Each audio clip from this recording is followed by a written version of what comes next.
예, 우리에게 있어서 설날이나 추석과 같은 명절은 어떤 의미가 있습니까? 추석이나 설날에 요즘은 뭐 이제 여행을 떠나면서 이제 그 명절을 이제 해외 나가서 뭐 여행지에 가서 이렇게 지키고, 예전에는 뭐 음식을 이제 싸가지고 가서 제사도 하고 이러더니 요새는 이제 뭐 그냥 제사도 지내지 않는, 그야말로 가족들 모여서 즐기고 노는 그러한 이제 명절이 되어가고 있는 것 같습니다. 그래서 이제 보통 명절이 되면 멀리 흩어져 있던 가족들이 이제 한 자리에 이제 모여서 뭐 어떤 고향 부모님이 계신 경우에는 부모님 집에, 아니면 형제들만 남아 있을 때는 맞이나 어떤 이제 뭐 집이 좀 넓은 그런 집에 모여서 서로 정을 나누는, 그래서 자기들이 살아가는 그런 빡빡한 일정에서 벗어나서 쉬면서 가족 간의 즐거운 시간을 지내는 그런 시간이 이제 보통 우리가 생각하는 명절 아닙니까? 우리나라는 전통적으로 조상들을 기리면서 이제 제사를 지내기도 하지만, 그리스도인들은 하나님 앞에 감사하는 마음으로 또 예배를 드립니다. 성경을 보면 오늘 본문에 나타나고 있는 이 유월절을 비롯해서 수많은 절기가 있습니다. 그리고 그 절기들을 번역을 할 때 영어 성경에서는 페스티벌, 축제라고 이렇게 번역을 하고 있습니다. 다시 말씀드려서 성경 절기는 대부분 사람들에게 즐겁고 기쁨을 누리는 그러한 절기인 것으로 이해하게 됩니다. 히브리적인 관점에서 본다면 성경시대의 절기들은 이제 춤춘다라고 하는 그런 의미와 연결이 됩니다. 하그라고 하는 이런 말로 이제 되는데, 하지만 그렇다고 해서 단순하게 이 절기가 사람들에게 기쁨과 즐거움을 주는 그런 절기만은 아니었습니다. 오히려 성경 속에 나타나고 있는 절기는 이스라엘 백성들이 하나님을 경외하는 그런 표시를 드러내고, 또한 하나님께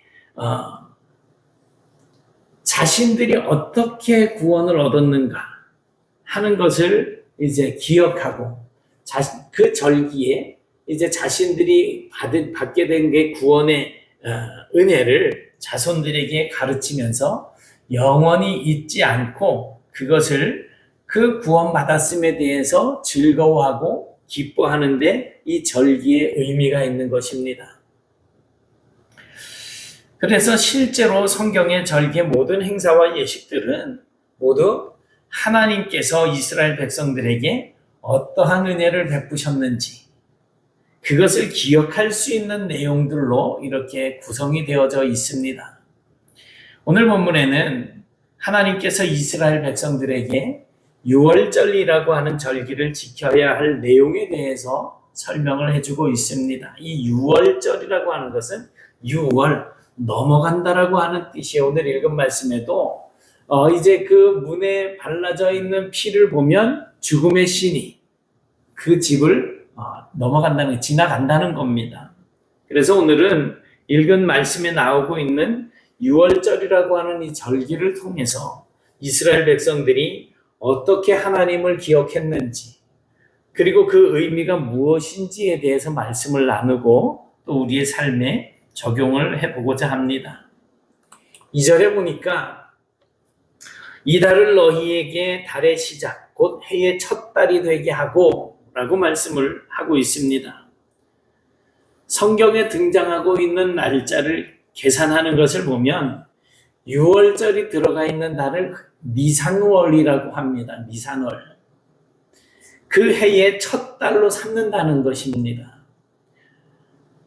사실 히브리 사람들을 포함해서 바벨론이나 또 가나안에 살고 있는 사람들은 그 해의 첫 달로 생각하는 달은 일반적으로 농사가 시작되어지는 티쉬리월이라고 부릅니다. 티쉬리월.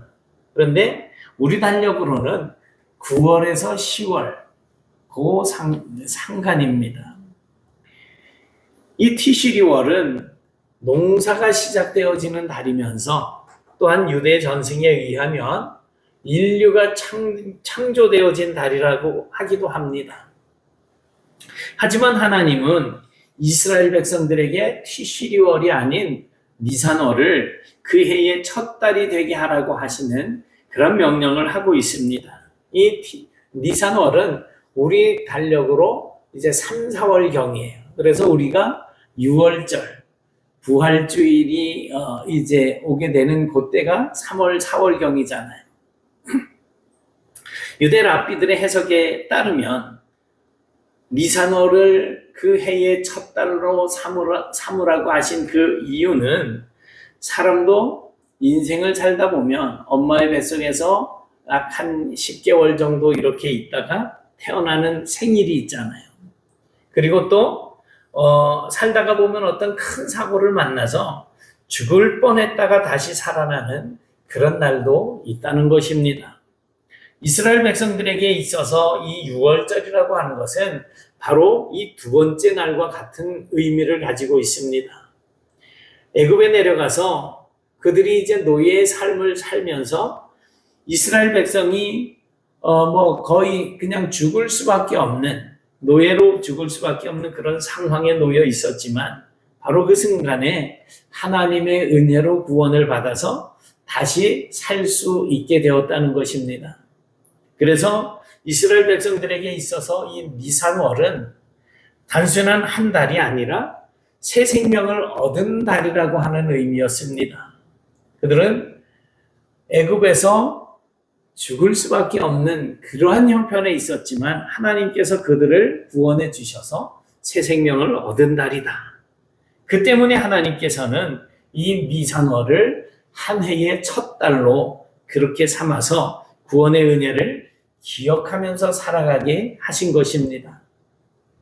결국 6월절이 포함된 이 달을 한 해의 시작으로 삼으라고 하신 그 하나님의 명령은 이스라엘 백성들에게 끊임없이 기억하라라고 말씀하시는 하나님의 의도, 하나님의 뜻이라고 할 수 있습니다.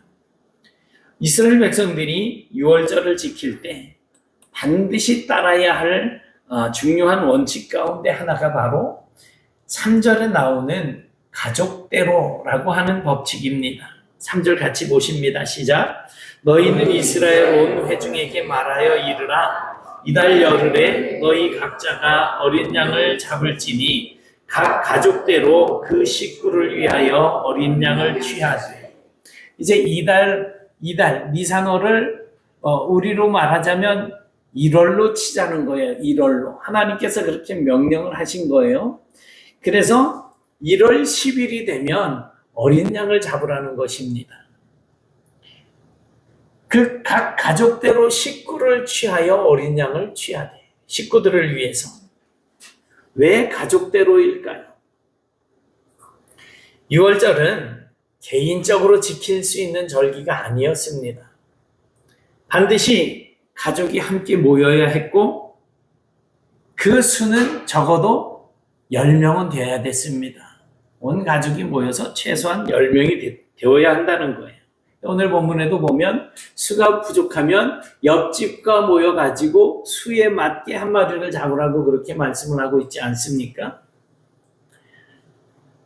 이러는 이유는 이제 어린 자녀에서부터 노년에 이르기까지 온 가족이 한 자리에 모여서 6월절을 지켜야만 된다라고 하는 뜻입니다. 이렇게 가족이 함께 모여야 했던 가장 중요한 이유는 바로 가르침 때문입니다. 6월절 만찬 자리에서는 가족들이 서로 이제 얼굴을 이렇게 마주 보면서 둥글게 둘러 앉았습니다. 그리고 식사가 시작이 되면 그 가족 가운데 가장 어린 아이가, 가장 연장자인 나이가 많은 할아버지에게 질문을 던집니다. 할아버지, 다른 날에는 누룩이 들어있는 맛있는 빵을 먹는데 오늘은 왜 맛없는 이 누룩이 없는 빵을 먹나요? 라고 묻는 거예요. 그리고 또 왜 어린 양을 잡아요? 쓴 나물을 먹는 이유가 뭔가요? 할아버지, 포도주는 왜 마셔요? 이런 질문을 이제 가장 연장자에게 하는 거예요. 그러면 할아버지는 모든 가족들이 들을 수 있도록 이렇게 이야기를 시작을 합니다. 하나님께서 우리 민족을 애굽에서 구원해 내실 때,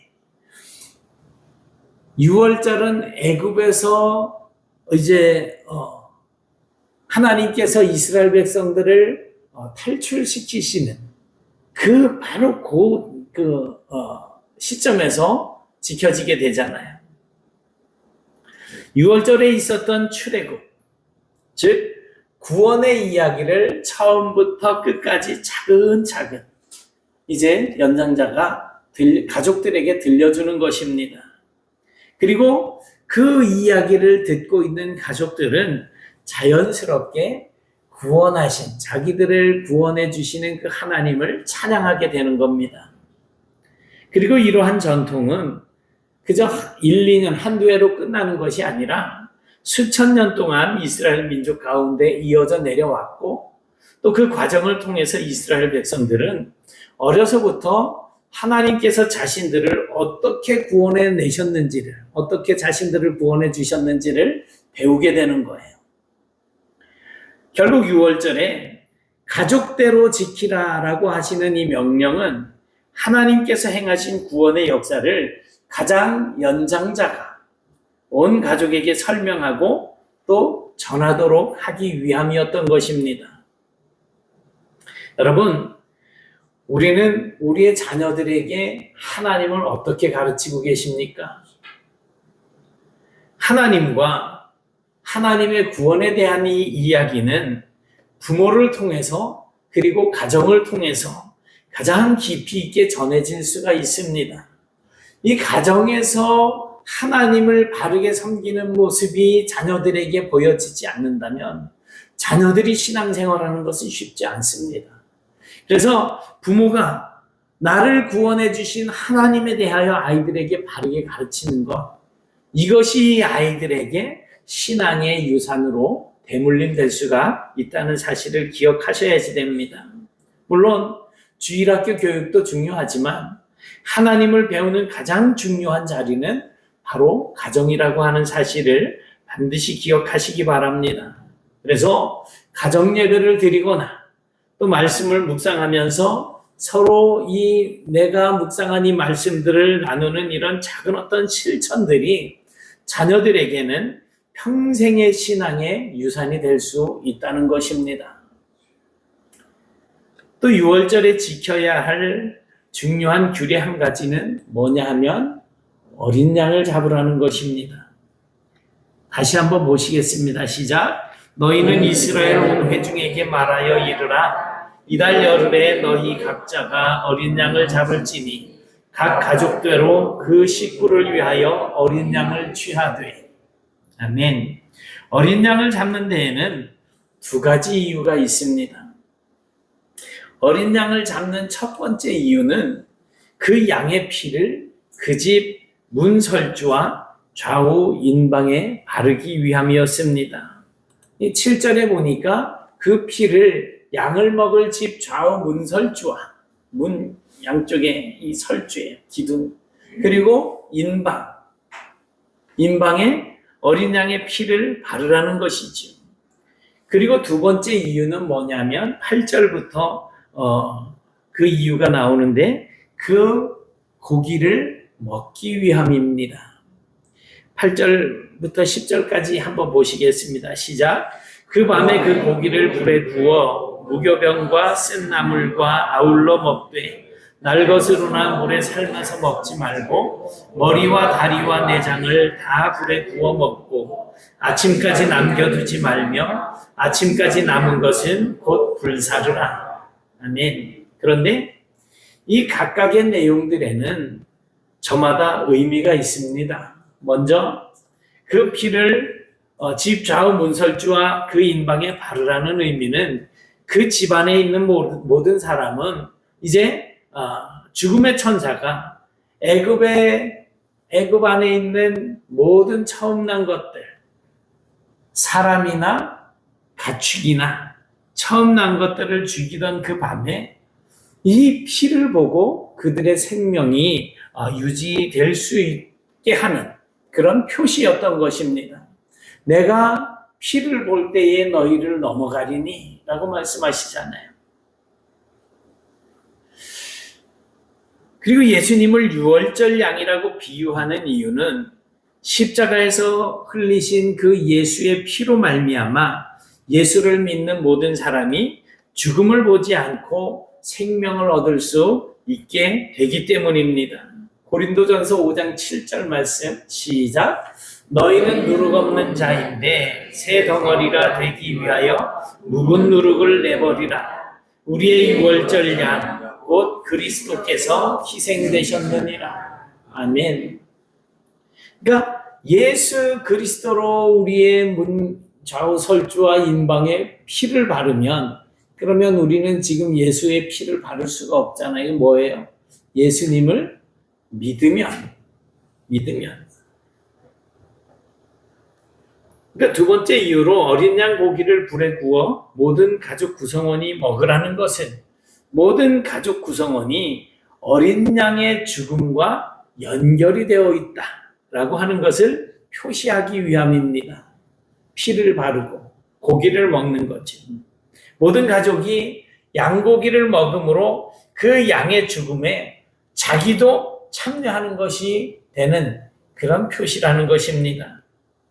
여러분, 예수 그리스도께서 죽으심으로 그 피로 말미암아 이제는 우리가 죽음을 보지 않고 생명을 얻게 되었습니다. 그리고 예수님의 죽으심이 우리 각자와 늘 연결되어 있음을 확인하는 표시가 뭐예요? 성찬식이에요. 그러니까 우리는 성찬으로 이어져 있다라고 하는 사실을 기억하시기 바랍니다. 이제 14절에서 하나님은 이날을 기념하여 대대로 지키라고 명령을 하십니다. 여기에는 두 가지 의미가 담겨 있습니다. 첫째는 기억하라 라고 하는 것이고요. 둘째는 가르치라 라고 하는 것입니다. 이스라엘 백성들이 생각하는 절기는 사람들이 기뻐하고 즐겁고 흥겨워하는 그런 날이 아니었습니다. 그래서 우리가 명절이다 그래야지 이번에는 추석이 기네, 설날이 기네 하면서 비행기 타고 외국 나가서 흥청망청 놀다가 즐기는 그런 절기가 아니라는 거예요. 이스라엘 백성들이 생각하는 절기는 하나님께서 자신들을 구원하신 것을 기억하는 거예요. 그리고 그 은혜를 자녀들에게 가르쳐서 살아있는 동안 잊지 않고 하나님께 영광을 돌리고 또 찬양하기 위한 그러한 날이 바로 절기였다는 것입니다.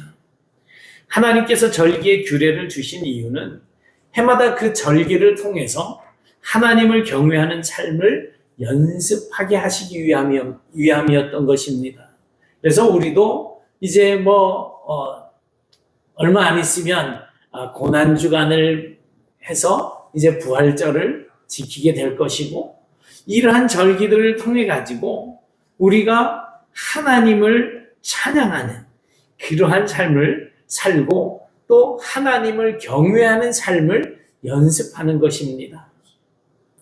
오늘날 우리의 삶에도 하나님께서 어떻게 역사하셨는지를 기억하고 이제 그 하나님의 말씀을 어떻게 나의 삶에 적용할 것인가 하는 것을 끊임없이 되새기는 것이 우리에게 주어진 숙제입니다. 우리는 하나님의 말씀을 늘 듣고 또 읽고 묵상을 하기도 합니다. 그럼에도 불구하고 하나님의 말씀대로 순종하며 살지 못하는 것, 이거는 정말 참 힘들고 어려운 문제죠. 그래서 숙제라는 표현을 쓴 겁니다.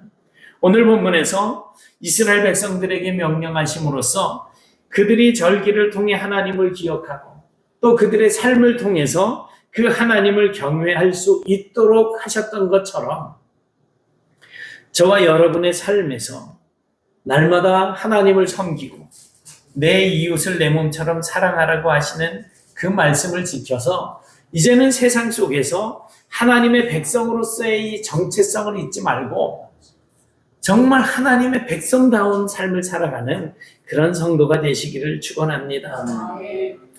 하나님께서 이스라엘 백성들에게 명령하신 성경의 절기는 이스라엘 백성들이 하나님을 경외하는 그러한 표시를 드러내고 또한 하나님께서 그들을 어떻게 구원하셨는지를 기억하고 이제는 자손들에게 가르치며 영원히 하나님을 잊지 않고 그것을 즐거워하고 기뻐하는데 그 의미가 있습니다.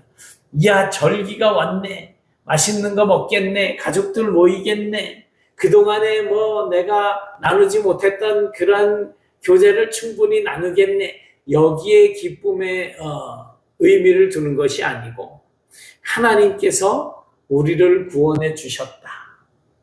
이 사실을 가르치고 우리가 구원받았다는 사실로 기뻐하고 즐거워하는 춤추며 찬양하는 그러한 것에 의미를 두어야 한다는 것입니다.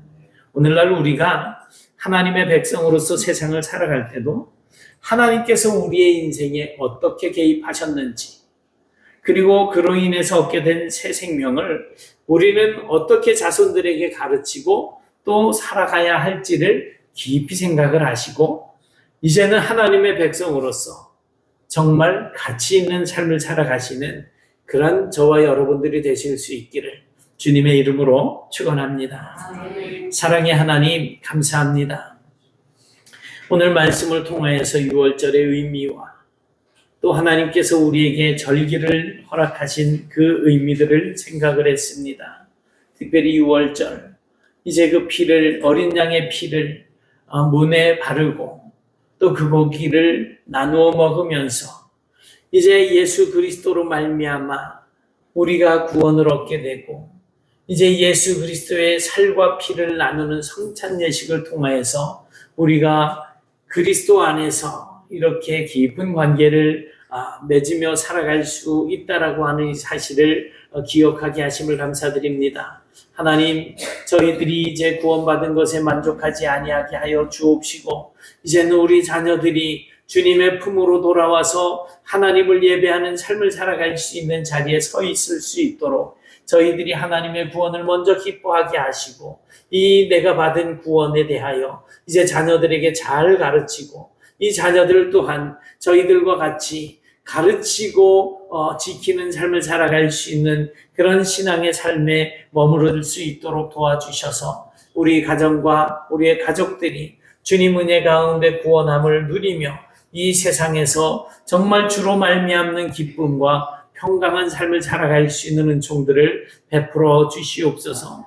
항상 주님의 구원 가운데에 저희들에게 맡겨주신 사명을 잘 감당하게 하여 주옵시고 그런 삶을 통하여서 저희 이 네트워크교회와 또 저희들이 소속되어져 있는 공동체와 가정이 하나님 은혜 가운데 크게 부흥하고 번성하고 또 확장되어져 갈 수 있는 은총들을 누리게 하여 주시옵소서. 이후에 우리의 인생을 통하여서 오직 하나님께서 영광을 받아주시기를 소원하옵고 예수님 이름으로 기도드리옵나이다. 아멘.